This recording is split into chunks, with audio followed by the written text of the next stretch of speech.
Shalom, Bapak Ibu, Saudara-saudari sekalian. Bersama saya lagi, Chandra Teja dari channel Kristen Ngakunya.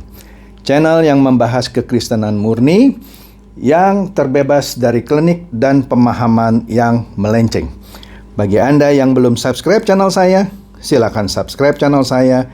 Tekan loncengnya agar Anda dapat notifikasi setiap kali saya mengupload video-video saya.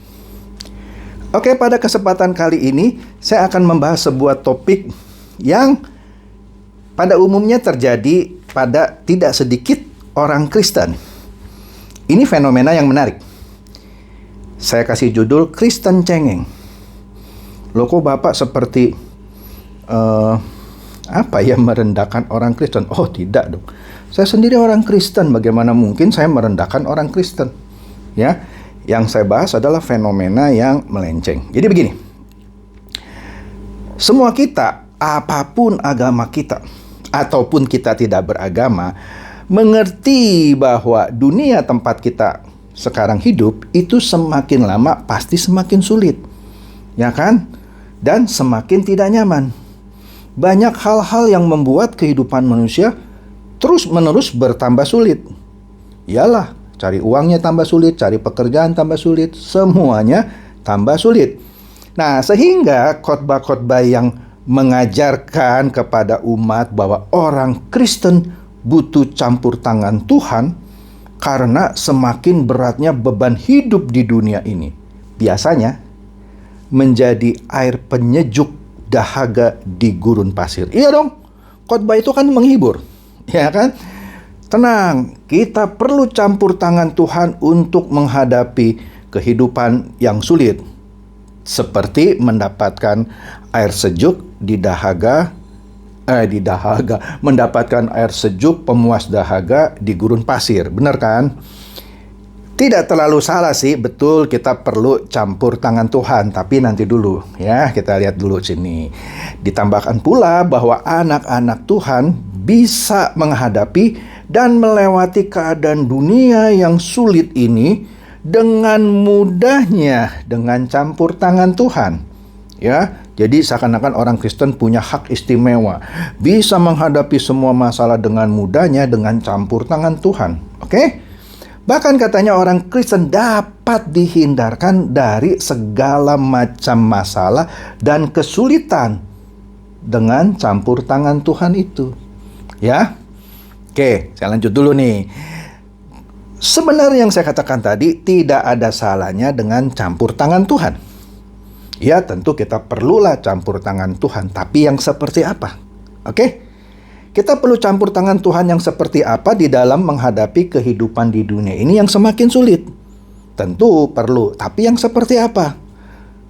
Nah, kita harus mengerti bahwa Tuhan tidak akan menghindarkan kita dari kesulitan.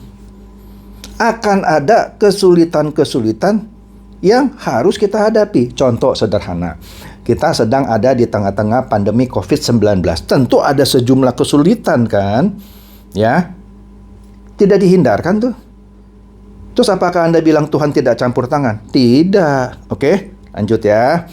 Nah, tetapi yang pasti adalah Dia di tengah-tengah kesulitan kita akan memberikan kita kekuatan dalam menghadapi berbagai kesulitan dan kesusahan itu. Faktanya, Tuhan sering membawa hidup kita ke dalam kesukaran. Iya, ke dalam kesukaran. Mau Anda aktivis, bahkan pendeta, pasti Tuhan pernah membawa Anda ke dalam kesusahan dan kesukaran. Tetapi itu justru dipakai Tuhan. Kesukaran, kesulitan, dan apapun itu masalah untuk mendewasakan kita. Jadi kesukaran itu bisa menjadi alat yang dipakai Tuhan untuk mendewasakan kita. Jadi jangan cengeng, hadapi, ya kan? Jadi Tuhan tidak akan ambil alih apa-apa yang menjadi bagian atau menjadi tanggung jawab kita. Jadi ada tanggung jawab kita di dalam menghadapi kesulitan. Hadapi, kerja keras, putar otak. Ya, jangan semuanya dikasih Tuhan dengan alasan kita perlu campur tangan Tuhan. Kasih semuanya ke Tuhan. Anda kerja apa? Kita kerja apa? Oke? Nah, Sekali lagi, Tuhan tidak akan mengambil alih bagian yang menjadi tanggung jawab kita sebagai manusia. Kenapa? Karena pengambil alihan tanggung jawab manusia yang lalu dikerjakan secara otomatis oleh Tuhan akan merusak karakter manusia itu. Jadi manusia dininabobokan, dibuat mudah, ya. Seakan-akan tidak boleh mengalami kesulitan. Itu sama saja Anda membesarkan anak, tapi Anda tidak mengizinkan anak itu melewati kesulitan. Bikin PR, Anda yang buatin supaya anak Anda tidak kesulitan. Mengerjakan paper gitu ya, karangan. Anda takut anak Anda kesulitan, Anda yang kerjain. Bukan begitu cara kerja Tuhan. Kalau Anda melakukan itu, Anda hanya akan mencetak anak-anak yang manja, anak-anak yang tidak bertanggung jawab. Karena Anda kan maunya anak ini terbebas dari kesulitan. Anda buatkan tuh. Ya kalau Anda bantu, Anda bimbing, betul. Begini nak, matematiknya begini, rumusnya ini, pakai yang ini. Nah itu benar. Nah Tuhan bekerjanya seperti itu. Bukan mengerjakan semuanya, pekerjaan tangan, tugas, menulis, mengarang oleh orang tua, bukan. Dia membimbing kita, dia memberikan kekuatan. Oke? Nah kalau semua diambil alih oleh Tuhan, atas nama campur tangan Tuhan, maka dia akan membuat kita menjadi pribadi yang tidak bertanggung jawab di dalam mengembangkan potensi kita. Contoh tadi, kalau kita selalu membuatkan tugas-tugas anak kita di sekolahnya, dalam hal ini pekerjaan rumah maksud saya, itu kita tidak menjadi orang yang tidak bertanggung jawab dalam mengembangkan potensi anak-anak kita. Nah Tuhan juga sama. Ada hal-hal yang Anda harus hadapi sendiri. Dia akan terus mendampingi Anda. Tapi dia bukan mengambil alih 100%. Terus Anda bisa berleha-leha. Itu salah. Oke? Nah, jadi di sini dikatakan bahwa dunia itu akan semakin sulit. Pasti. Ya kan? Pasti semakin sulit. Dan tidak nyaman untuk dihuni. Ya contohlah pandemi COVID-19 sekarang ini. Ini kan contoh dunia ini semakin tidak nyaman ya dan semakin sulit. Oke? Tetapi semua kesukaran itu pastinya tidak akan melebihi kemampuan dan kekuatan kita.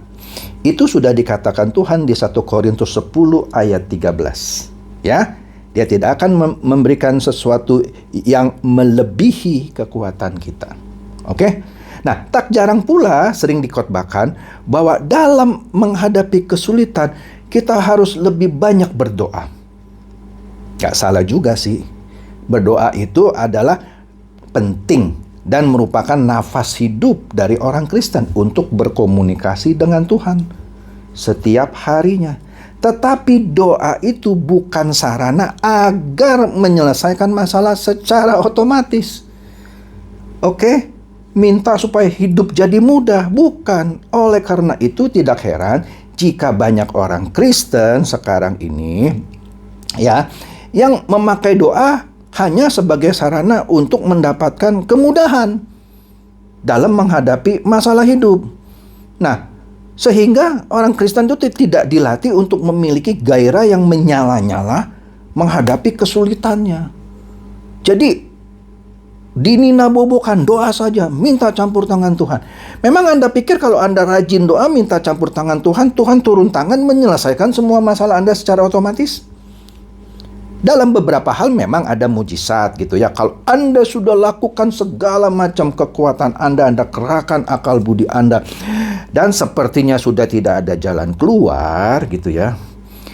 Ya, di situ kita sering dengar terjadilah yang namanya mujizat. Tetapi ketika masalah itu bisa Anda kerjakan, ya, terus Anda minta Tuhan, tanggung jawab Anda apa sebagai manusia di dunia ini? Begitu ya. Jadi itu cara yang benar menempatkan doa di dalam kehidupan Anda. Oke?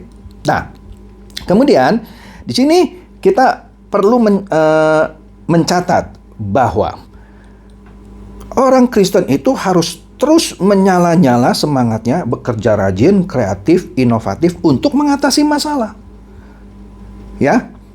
Bukan justru terus-menerus tergantung sama pendetanya gitu, yang dianggap orang sakti yang bisa berdoa untuknya, mengangkat semua masalah, memudahkan jalannya. Nggak bisa. Pendetanya aja juga mungkin ada masalah. Bagaimana Anda ke pendeta, minta pendeta itu untuk cabut masalahnya, ya, untuk memudahkan jalan hidup Anda, menghindarkan Anda dari kesulitan atau masalah. Pendetanya aja lagi sedang dalam masalah, ya.